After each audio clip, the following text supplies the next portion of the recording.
Hello. I'd like to talk today about allowing in the process of receiving.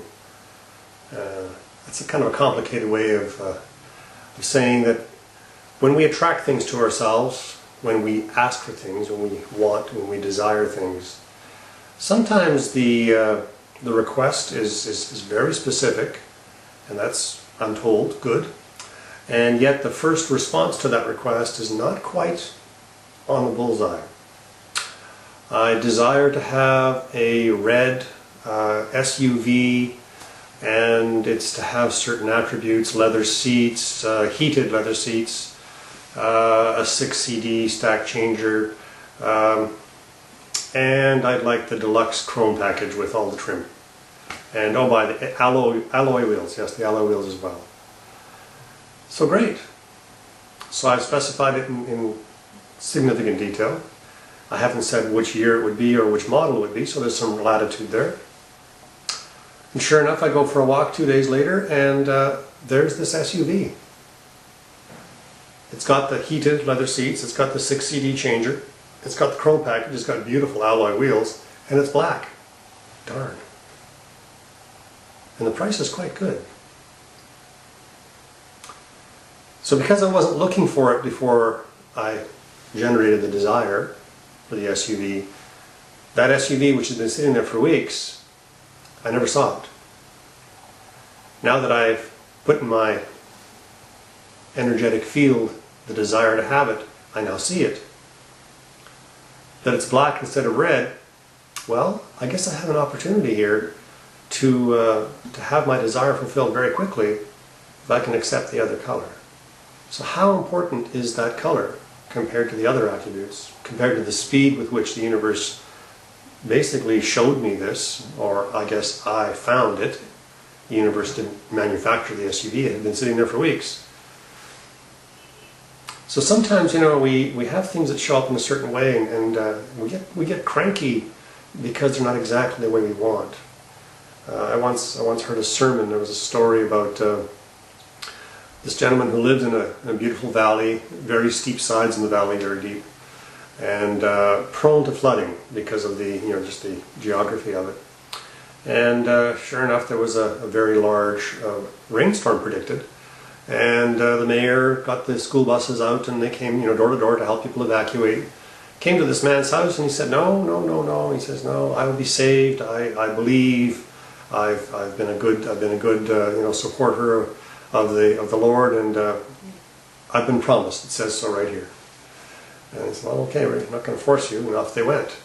And by this time the rain was like slopping over the curbs already, but no, he wasn't going.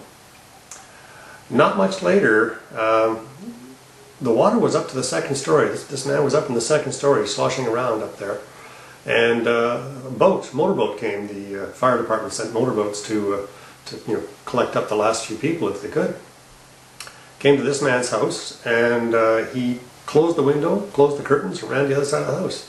The boat went around, he did it again.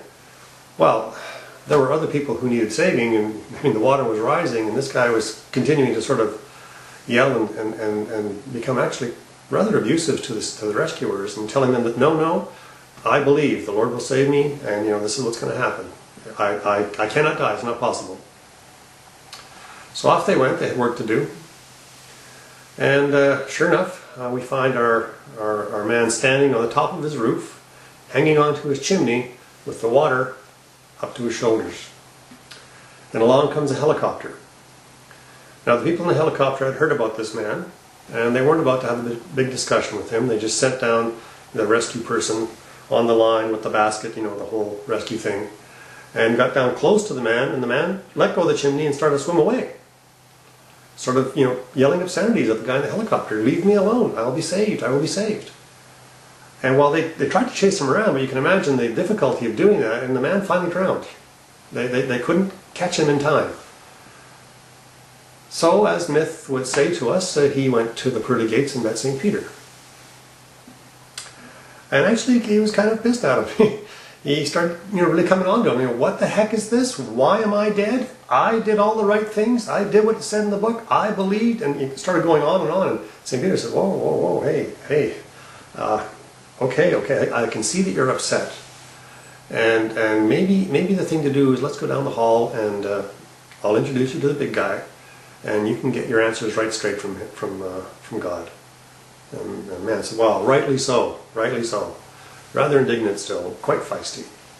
So off they go and come to the great hall, and the man comes in, and there's God resplendent in the middle of the hall, and the angels are there, and the harps are playing, and the man kind of calms down a little bit, because after all he's starting to understand where he is. But he's still very pointed, and he says, Lord, he said, you promised that if I did these things, that if I followed your word, you would save me, that I would be safe. And the Lord looked at the man with the most beautiful and loving look. He said, my beautiful, beautiful creature, I sent the bus, and I sent the boat for you, and then I sent the helicopter. What is it about my gifts that you found so repugnant? So here we have a situation. This man was going to insist that God walk across the water in person and take him by the hand to save his life. He wouldn't accept the bus, wouldn't accept the motorboat, I mean after all it was powered by a fireman, and wouldn't accept a helicopter. Sometimes we do that to ourselves. Sometimes we really do. It's right there, and we are going to insist on doing it in a very particular way, and we won't allow ourselves to have it. We won't allow ourselves to have it in another way. So, the great question is, so where in my life am I insisting on having God walk across the water for me personally? Great question.